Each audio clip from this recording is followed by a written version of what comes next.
के नाम पर अब 2024 का सियासी संग्राम छिड़ गया है। बीजेपी राम भक्तों को संदेश दे रही है तो विपक्ष के कुछ नेता भी खुद को राम भक्त बताने लगे हैं और ऐसे में कुछ को न्योता का इंतजार है। तो कुछ न्योता मिलने के बाद भी इस बात का कंफ्यूजन है कि भगवान राम के दर्शन करने जाना है या नहीं, और यही कंफ्यूजन सियासत की बड़ी वजह है।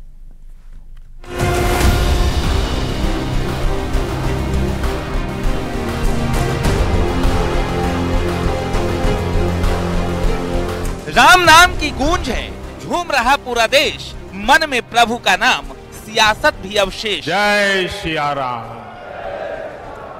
सरकार है बीजेपी की यूपी में और दिल्ली में। मुझे लगता है प्रभु श्री राम की तरफ से किडनैप कर, तो हम क्या बैठे हैं क्या इन्विटेशन का इंतजार करके? पहले राम मंदिर निर्माण का विरोध, फिर प्राण प्रतिष्ठा की तारीख पर सवाल और अब न्योते पर बवाल। कि जब भगवान बुलाते हैं तभी दर्शन पाते हैं आप, बिना बुलाए कोई नहीं जाता। मंदिर वही बन रहा, तारीख भी नजदीक आ गई, लेकिन सियासत वही घिसी पिटी। राम जी हमारे भी उतने ही भगवान हैं जितने लोग पेटेंट कराने के बारे में सोचते हैं, और हमें भी उतनी ही श्रद्धा है जितने बाकी लोगों को श्रद्धा है। प्रभु श्री राम टेंट से निकलकर अपने भव्य और दिव्य मंदिर में विराजमान होने वाले हैं। 500 साल का संघर्ष सफल होने वाला है। पीएम मोदी और सीएम योगी निर्माण कार्यों का अपडेट ले रहे हैं, लेकिन विपक्षी गठबंधन के साथ ही अब भी राम के नाम सियासत को आगे बढ़ा रहे हैं, जिस पर अब बीजेपी ने खुलकर हमला शुरू कर दिया है। कोई आए या ना आए, आजकल कई लोग जो कल तक गाली देते रहे राम मंदिर को, राम को नकारते रहे, वो भी राम का दर्शन करना चाहते हैं। और कई लोगों को अहंकार है कि उनके बांगने के बगैर सूरज नहीं उगेगा। उसी तरह से ना आए ममता, ना आए कोई। भारत के कई पीढ़ियों ने जो भव्य राम मंदिर का कल्पना की थी या सपना देखा था, वो पूरा होने को आया। मैं इतना ही कहूँगा कि देश भर के कोने कोने से जो लोग भव्य राम मंदिर का दर्शन करना चाहते हैं, प्राण प्रतिष्ठा के दिन के बाद उनका आना जाना शुरू होगा। अयोध्या में श्री राम का मंदिर भारतीय राजनीति की धुरी रहा है।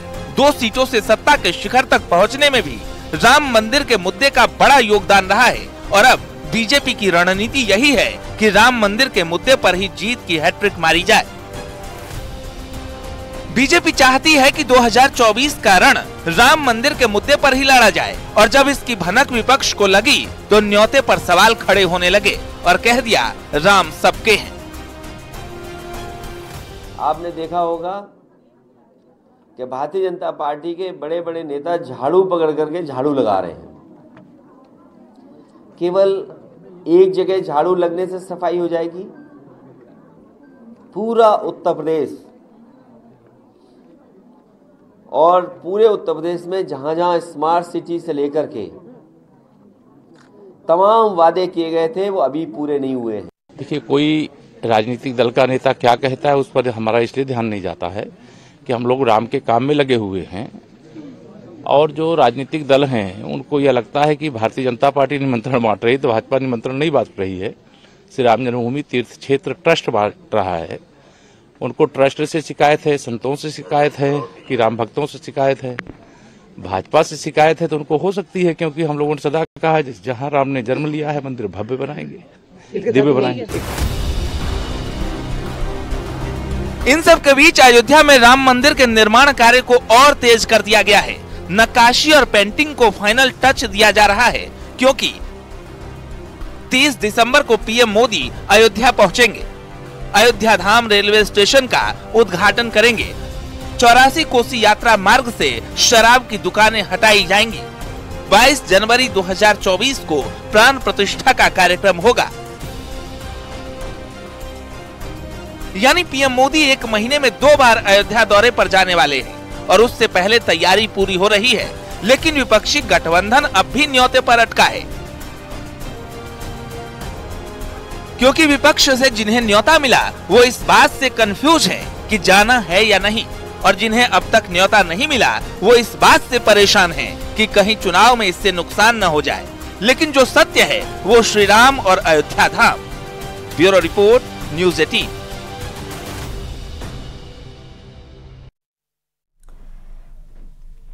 एक तरफ देश की राजनीति में राम मंदिर का मुद्दा परवान पर है, तो दूसरी तरफ मायावती अभी तक ये डिसाइड नहीं कर पाई हैं कि वो चुनावी रण में अकेले उतरेंगी या फिर गठबंधन के साथ। और इसी कंफ्यूजन में अब बीएसपी को बड़ा झटका लगने वाला है।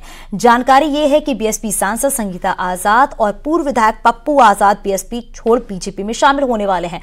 आपको रिपोर्ट दिखाते हैं।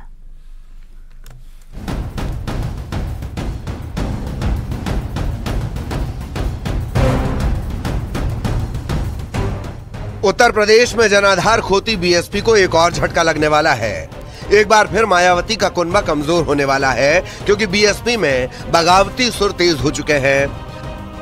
पहले मायावती ने इमरान मसूद और दानिश अली जैसे बड़े नेताओं को बाहर का रास्ता दिखाया, तो अब पार्टी के सांसद और पूर्व विधायक खुद बाहर जाने की तैयारी में हैं। जानकारी है कि सांसद संगीता आजाद बीएसपी छोड़ सकती हैं। पूर्व एमएलए पप्पू आजाद ने भी पार्टी छोड़ने के संकेत दिए। बीएसपी छोड़ बीजेपी में शामिल होने की तैयारी। पीएम मोदी से हो चुकी है दोनों की मुलाकात। प्रधानमंत्री नरेंद्र मोदी से मुलाकात के बाद अब चर्चाओं का बाजार गर्म हो गया है। लोकसभा चुनाव 2024 से पूर्व बसपा को एक बड़ा झटका लगता हुआ दिखाई दे रहा है, जहां सोशल मीडिया पर लालगंज की सांसद संगीता आजाद व पूर्व विधायक पप्पू आजाद का पीएम से भेंट करते हुए फोटो वायरल हो रहा है। विधानसभा चुनाव में मिली करारी हार के बाद से बसपा के पूर्व विधायक और लालगंज सांसद बीजेपी के संपर्क में हैं। इससे पहले पूर्व विधायक और सांसद आरएसएस की मीटिंग में शामिल हो चुके हैं, जिससे तो यही लगता है कि एक बार फिर बीएसपी को बड़ा झटका लगने वाला है। देखिए, मुझे तो ऐसा लगता है, जहां तक मिलने की बात है, जहां तक संगीता आजाद जी की और प्रधानमंत्री जी की मीटिंग की बात है, अब तो सदन में भी सब बैठे ही होते हैं, और अगर मिलने का कोई टाइम मांगे तो टाइम मिल ही जाता है। और आदमी अगर मिल के आता है तो वो देश का एमपी है, वो देश के माननीय प्रधानमंत्री हैं। अगर अपने क्षेत्र के लिए और अपने प्रदेश के लिए कोई मांग ऐसी करी जाती है तो मुलाकात तो नॉर्मल है, सभी लोग मिलते रहते हैं। भारतीय जनता पार्टी की जो स्थिति है और जिस तरह से जनता का समर्थन मिला है, जिस तरह से 3 राज्यों में हमारी सरकारें बन रही है, उस तरह से बहुत से ऐसे लोग हैं जो भारतीय जनता पार्टी से जुड़ना चाहते हैं, और हम ऐसे हर व्यक्ति का स्वागत करना चाहते हैं। दरअसल बीएसपी में इस कदर कंफ्यूजन की स्थिति है कि अभी तक पार्टी नेतृत्व ये तय नहीं कर पाया है कि चुनाव अकेले लड़ना है या फिर गठबंधन के साथ। ऐसे में कुछ इस डाउट में पार्टी से आउट हो रहे हैं, तो कुछ को आउट किया जा रहा है। जैसे इमरान मसूद को बाहर का रास्ता दिखा दिया गया, दानिश अली को बीएसपी से बाहर कर दिया गया, प्रशांत गौतम पहले ही पार्टी से निकाले जा चुके हैं बाहर, धर्मवीर चौधरी भी बीएसपी से बाहर हो चुके हैं।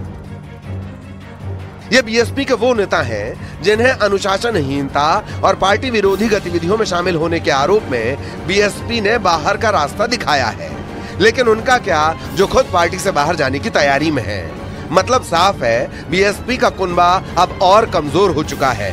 ऐसे में एकला चलो रे की रणनीति से अलग अब गठबंधन का रास्ता ही दूर दूर तक नजर आ रहा है। Bureau report, news 18।